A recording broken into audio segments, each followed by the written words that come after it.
Here come the tariffs. Last week, Donald Trump announced 25% tariffs on goods imported from Canada and Mexico, 10% on Canadian oil, would go into effect. These were the same ones that were paused last month after both countries beefed up their borders, but I guess it wasn't enough. He also announced 10% tariffs on China. These would be on top of the current China tariffs, ranging from 17.5% to 35%. Now, he tied all these new tariffs to the ongoing flow of fentanyl across the border that killed some 70,000 Americans last year, more than the Vietnam War. So it's still possible these countries will come up with something to once again delay them. But the nuclear tariff is what's coming in April, a wave of reciprocal tariffs on every major trading partner, including Europe, Japan, and Korea. Now, the idea of reciprocal tariffs is instead of negotiating 1,000-page so-called free trade deals that sell out American manufacturing in return for concessions to Wall Street, Hollywood, and Pfizer, instead you keep it simple. You just say, if you tariff us, we tariff you. The trick, of course, is it can't be one for one. For example, if Singapore tariffs U.S. soybeans and then we tariff their soybeans, well, they're a city. They don't make any soybeans. So instead, you go big picture and ask, what are they selling to us? And hit them where it hurts. For example, Europe uses so-called non-tariff barriers to lock out made-in-America cars, beef, pork, and yes, soybeans. Electronics are blocked by recycling rules, medical devices are blocked by the European FDA, timber by provenance rules.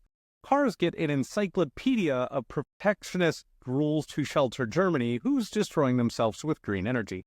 And then the big one, the VAT, the value-added tax. This is basically a sales tax, but much higher, so it's about 22% across Europe. The problem is it hits American goods, but Europe exempts its own exports. That means Europe is charging us about 18% more than we charge them, effectively in tariffs. Incidentally, this VAT tariff is true for most countries, including Canada, Mexico, and China. Of course, one solution is to hike our sales tax and get rid of the income tax in return. Alas, for now, Trump is trying to level the playing field. The trick with all this is calculating and then distributing where it hurts. So adding up the non-tariff barriers, the VAT, and then hitting French cheese, Chinese watches, Canadian dog food. With 13,000 trade categories, that all takes a while, which is probably why they're aiming for April.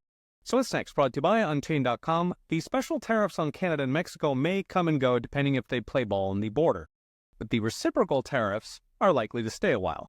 So what happens to inflation? While tariffs are taxes, a lot will be absorbed either by their currency falling, so the Canadian dollar plunged last time Trump threatened tariffs, or by governments paying for the tariffs as China is doing. What's left won't hit immediately since importers have been stockpiling. And of course, ideally, we never see hikes because these countries end their wicked ways and we drop the reciprocals, or their companies give up and relocate to the U.S., which is very likely if taxes and regulations are cut enough. More important, broad inflation is driven by government spending, not tariffs. So if we cut spending, whether DOGE or ending the wars, inflation falls a lot more than tariffs could ever hike.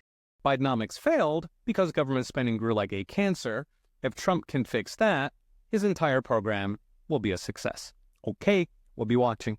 See you next time.